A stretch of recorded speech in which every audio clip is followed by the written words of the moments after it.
Hello, folks, and welcome back to Chris Wyatt Reports. South Africa's leading opposition party, the Democratic Alliance, has concluded its 2023 party congress, in which they've elected new leadership, which is mostly the same leadership. And aside from the commie-sounding like terms of manifesto that John Steenhuisen said on stage, and then party cheering like a rock star, Viva Steenhuisen, Viva Steenhuisen, they're very commie socialist-sounding view or flair about the whole event. There was a little bit of substantive stuff that came out of it that we should talk about, one of which was the leadership contest between John Steenhuisen and Mpho Phalatse, the former mayor of Johannesburg and a current councillor for the city. Well, Phalatse said she's disappointed with the results, but says she will rally behind John Steenhuisen for the coming national election next year.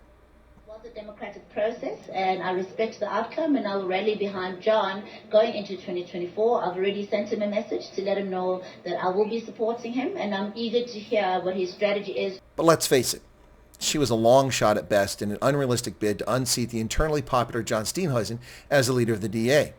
You were against the odds for most of it. Now that it's over, what do you think of how it went? I'm disappointed. I believe that the DA had a real opportunity here ahead of 2024 to respond to the plight of South Africans.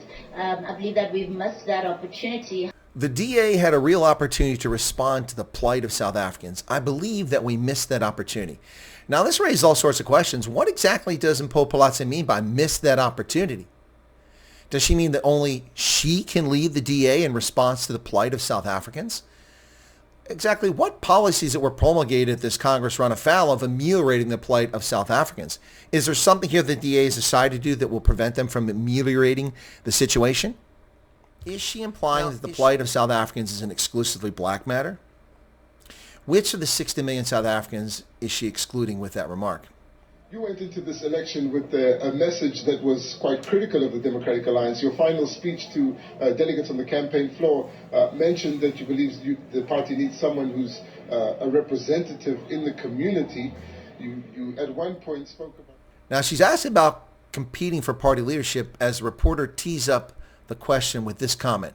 The party needs someone who is representative in the community. To which I say, someone such as a university graduate, something almost no South Africans get an opportunity to participate in, university studies. A medical doctor, almost no South Africans are medical doctors. A former mayor of the largest city of South Africa, even smaller group of people. Or a city councillor. In other words, a privileged, wealthy elite. Or do they simply imply having the correct skin pigmentation makes one representative of the community? Ask yourself that question. Now, Phalatse's response didn't focus on race, but rather longevity within the party, and she was right to do that. Because a lot of people were saying, am I not putting my hand up too soon? And, who's to decide when is the right time? There is no standard. And people must remember also that I entered politics at an advanced stage in my career. I was not fresh out of varsity when I joined the party. It might not grow, might regress if it doesn't have someone in the communities that communities can identify with, that black communities won't relate to the party. Now that John Steenhuisen has been elected, do you still have that concern? Well, of course I have the concern, and like I said, I'm eager to hear what the leader's plan is to grow the party. Because Reporter notes she warned the party might not grow if it has no one the community can identify with.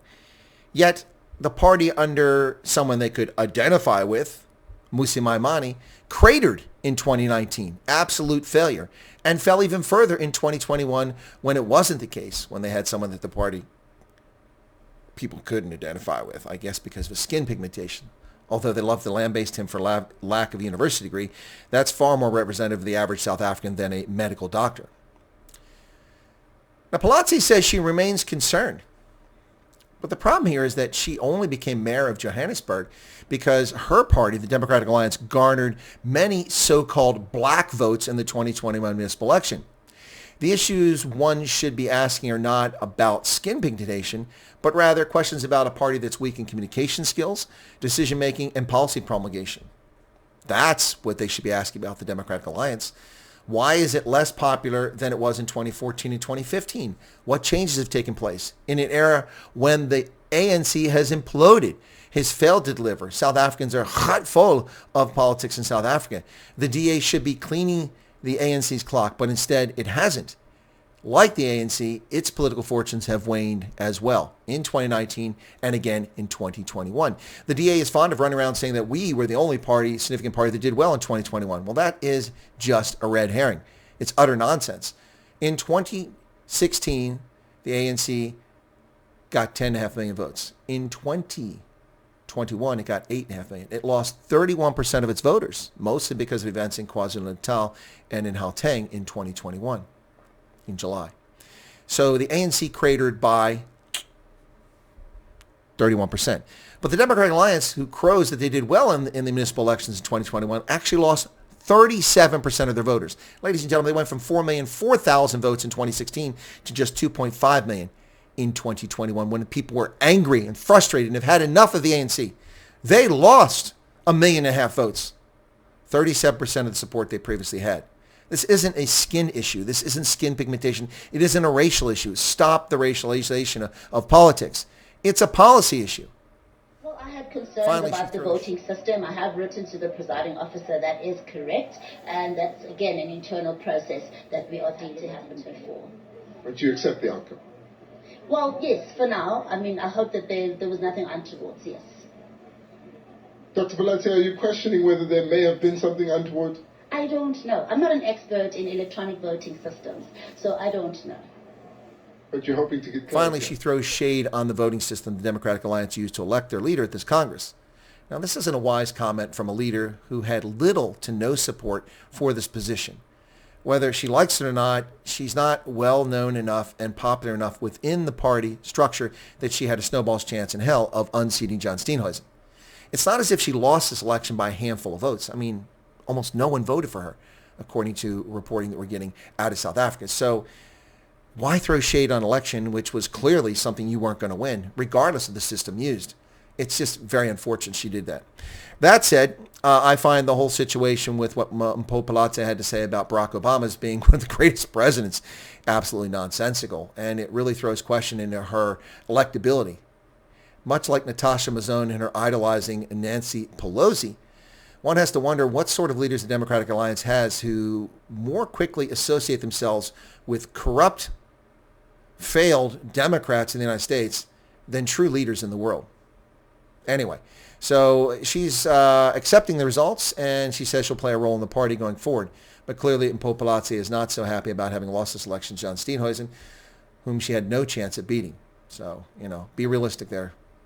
And I'd love to offer an opportunity to come on the program and answer questions and discuss her position, particularly with regard to Barack Obama, the man who started more wars than one can count on one hand.